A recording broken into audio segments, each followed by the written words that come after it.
ಈ ರೀತಿಯಲ್ಲಿ ಒಂದು ಸಣ್ಣದಾದ ಪಾತ್ರೆ ಇಟ್ಟು ಕೆಂಡನ ಬಿಸಿ ಮಾಡ್ಕೊಂಡಿರಬೇಕು.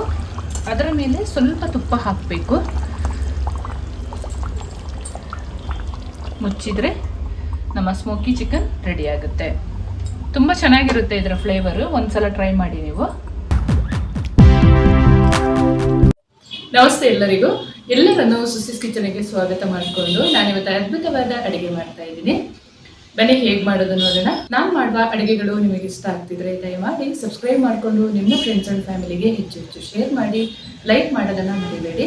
ಹಾಗೆ ನನ್ನ ಚಾನಲ್ಗೆ ಸಪೋರ್ಟ್ ಮಾಡಿ. ತುಂಬ ಜನರ ರಿಕ್ವೆಸ್ಟ್ ಇತ್ತು ಪೂರಿ ಮತ್ತು ಚಪಾತಿಗೆ ಗ್ರೇವಿ ಥರ ಚಿಕನನ್ನು ಮಾಡಿ ತೋರಿಸಿ ಮೇಡಮ್ ಅಂತ. ಸೊ ಇವತ್ತು ನಿಮ್ಮೊಂದಿಗೆ ನಾನು ಅದನ್ನು ಮಾಡ್ತಾ ಇದ್ದೀನಿ. ಇಲ್ಲಿ 2 kg ಚಿಕನನ್ನು ಚೆನ್ನಾಗಿ ವಾಶ್ ಮಾಡಿಕೊಂಡು ನೀರು ಸ್ವಲ್ಪನೂ ಇರಬಾರ್ದು, ಚೆನ್ನಾಗಿ ಸೋರಿಸಿ ಇಟ್ಕೊಂಡಿರಬೇಕು. ಇವಾಗ ಮಸಾಲೆ ಫ್ರೈ ಮಾಡ್ಕೊಳ್ಳೋಣ. 1.5 ಟೇಬಲ್ ಸ್ಪೂನಷ್ಟು ಧನಿಯಾ ಕಾಳು, ಒಂದು 10 ಮೆಂತ್ಯ ಕಾಳು, ಚಕ್ಕೆ ಲವಂಗ, 1 ಕಪ್ಪು ಏಲಕ್ಕಿ, ಒಂದು 3 ಹಸಿರು ಏಲಕ್ಕಿ, ಕಲ್ಲು ಹೂವು, ಜಾಯಿಪತ್ತ, ಒಂದು 7 ರಿಂದ 8 ಬ್ಯಾಡಗಿ ಮೆಣಸು, ಅರ್ಧ ಟೇಬಲ್ ಸ್ಪೂನಷ್ಟು ಪೆಪ್ಪರ್ ಕಾಳು, 1 ಪಲಾವ್ ಎಲೆ, 1 ಅನಾನಸು ಹೂವು, 1 ಚಮಚದಷ್ಟು ಜೀರಿಗೆ, ಮತ್ತು ಗೋಡಂಬಿ ಮತ್ತು ಬಾದಾಮ್ ಹಾಕೊಳ್ಳುವಂಥದ್ದಿದೆ. ಇದು ಸ್ವಲ್ಪ ಬಿಸಿ ಮಾಡಿಕೊಂಡ್ರೆ ಸಾಕು, ತುಂಬ ಚೆನ್ನಾಗಾಗುತ್ತೆ. ಮಸಾಲೆನ ಸ್ವಲ್ಪ ಬಿಸಿ ಮಾಡಿಕೊಂಡು ಪುಡಿ ಮಾಡಿಕೊಳ್ಳುವಂಥದ್ದು. ಈರುಳ್ಳಿ ಎಲ್ಲ ಬ್ರೌನ್ ಕಲರ್ ಹುರಿದಿಟ್ಕೊಂಡಿರಬೇಕು. ಮಸಾಲೆ ಸ್ವಲ್ಪ ಬಿಸಿ ಆದ ಮೇಲೆ ಒಂದು 20 ಗೋಡಂಬಿ, ಒಂದು 10 ಬಾದಾಮನ್ನು ಸೇರಿಸ್ಕೊಂಡು 2 ನಿಮಿಷ ಹುರ್ಕೊಳ್ಳೋಣ. ಸಾಕಿದು ತಣ್ಣಗಾದ್ಮೇಲೆ ಪುಡಿ ಮಾಡಿಕೊಳ್ಳುವಂಥದ್ದು. ಒಂದು 4 ಈರುಳ್ಳಿನ ಬ್ರೌನ್ ಕಲರ್ ಆಗಿ ಫ್ರೈ ಮಾಡಿ ಇಟ್ಕೊಳ್ಬೇಕು. ಹಾಗೆ 2 ಟೊಮೆಟೊ ಕೂಡ ಕಟ್ ಮಾಡಿ ಇಟ್ಕೊಂಡಿದ್ದೀನಿ. ಮಿಕ್ಸಿ ಜಾರ್ ತಗೊಂಡು ಟೊಮೆಟೊ ಮತ್ತು ಫ್ರೈ ಮಾಡಿದ ಆನಿಯನನ್ನು ಸೇರಿಸ್ಕೊಂಡು ಗ್ರೈಂಡ್ ಮಾಡ್ಕೊಳ್ಳೋಣ. ತುಂಬ ಚೆನ್ನಾಗಾಗುತ್ತೆ. ಒಮ್ಮೆ ನೀವು ಟ್ರೈ ಮಾಡಿ ಈ ರೀತಿಯ ಚಿಕನ್ ಗ್ರೇವಿಯನ್ನು. ಆನಿಯನ್ ರುಬ್ಬುವಾಗ 2 ಚಮಚದಷ್ಟು ಗಟ್ಟಿ ಮೊಸರನ್ನು ಸೇರಿಸ್ಕೊಳ್ಳೋಣ. ರುಬ್ಬಿದ ಆನಿಯನ್ ಮತ್ತು ಟೊಮೆಟೊ ಪೇಸ್ಟನ್ನು ಒಂದು ಬೌಲಿಗೆ ಸೇರಿಸ್ಕೊಂಡಾಗಿದೆ. ಹುರಿದಿಟ್ಕೊಂಡ ಮಸಾಲೆನ ಈ ರೀತಿ ತರಿಯಾಗಿ ಪೌಡ್ರ್ ಮಾಡ್ಕೊಳ್ಬೇಕು. ರುಚಿಗೆ ತಕ್ಕಷ್ಟು ಉಪ್ಪನ್ನು ಸೇರಿಸ್ಕೊಳ್ತಾ ಇದ್ದೀನಿ. ಪುಡಿ ಉಪ್ಪನ್ನೇ ಬಳಸ್ತಾ ಇದ್ದೀನಿ. ಒಂದು 3 ಚಮಚದಷ್ಟು ಅಚ್ಚ ಖಾರದ ಪುಡಿ, ಕಾಶ್ಮೀರಿ ಚಿಲ್ಲಿ ಪೌಡ್ರನ್ನೇ ಬಳಸಿದ್ದೀನಿ ನಾನು. 1 ಚಮಚ ಅರಿಶಿನ ಪೌಡರ್, ಪುಡಿ ಮಾಡಿ ಇಟ್ಕೊಂಡ ಮಸಾಲೆ ಪೌಡರ್, ಹಾಗೆ ರುಬ್ಬಿದ ಆನಿಯನ್ ಮತ್ತು ಟೊಮೆಟೊ ಪೇಸ್ಟ್. ಇಲ್ಲಿ ನಾನು ಆನಿಯನ್ ಹುರಿದ ಎಣ್ಣೆಯನ್ನೇ ಬಳಸ್ತಾ ಇದ್ದೀನಿ.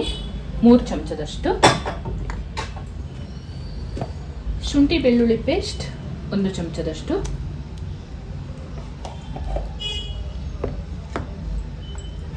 ಒಂದು 3 ಚಮಚದಷ್ಟು ಮೊಸರು ಸೇರಿಸ್ಕೊಳ್ತಾ ಇದ್ದೀನಿ.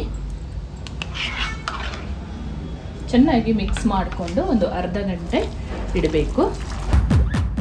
ತುಂಬ ಚೆನ್ನಾಗಾಗುತ್ತೆ ಈ ರೀತಿಯ ಒಂದ್ಸರಿ ಚಿಕನ್ ಗ್ರೇವಿಯನ್ನು ಮಾಡಿ.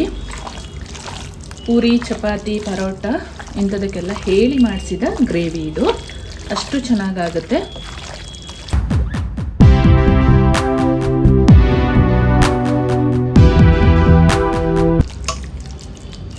ಈ ರೀತಿಯಲ್ಲಿ ಕಲಸಿ ಒಂದು ಅರ್ಧ ಗಂಟೆ ಇಟ್ಟು ಆಮೇಲೆ ಬೇಯಲಿಟ್ಕೊಳ್ಳೋಣ.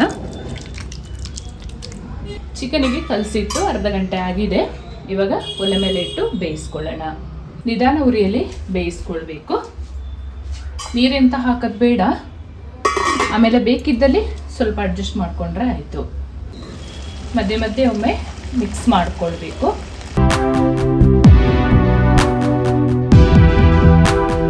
ಈ ಹದದಲ್ಲಿ ನಮ್ಮ ಗ್ರೇವಿ ಕುದೀತಾ ಇರುವಾಗ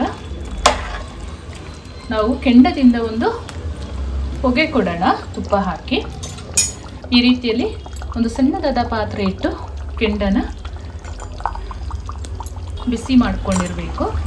ಅದರ ಮೇಲೆ ಸ್ವಲ್ಪ ತುಪ್ಪ ಹಾಕಬೇಕು.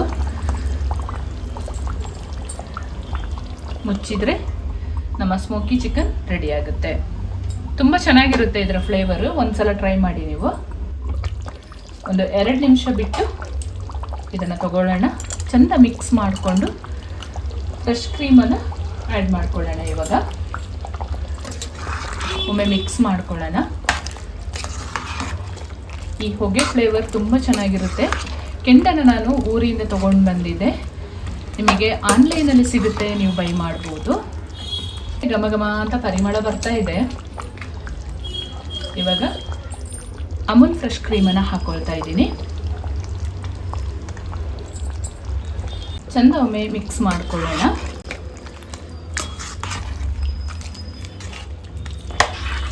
ಪೂರಿ, ಚಪಾತಿ, ಪರೋಟಗೆಲ್ಲ ಹೇಳಿ ಮಾಡಿಸಿದ ಗ್ರೇವಿ ಇದು. ಸ್ವಲ್ಪ ಗಟ್ಟಿ ಆಗುತ್ತೆ ತಣ್ಣಗಾದ್ಮೇಲೆ, ಯಾಕೆಂತೇಳಿದರೆ ಗೋಡಂಬಿ ಆ್ಯಡ್ ಮಾಡಿದ್ದೀವಲ್ಲ, ಹಾಗಾಗಿ ಗ್ರೇವಿ ಈ ಹದದಲ್ಲಿ ರೆಡಿ ಆಗುವಾಗ ಸ್ವಲ್ಪ ಕಟ್ ಮಾಡಿದ ಪುದೀನ ಮತ್ತು ಕೊತ್ತಂಬರಿ ಸೊಪ್ಪನ್ನು ಹಾಕ್ಕೊಳ್ತಾ ಇದ್ದೀನಿ.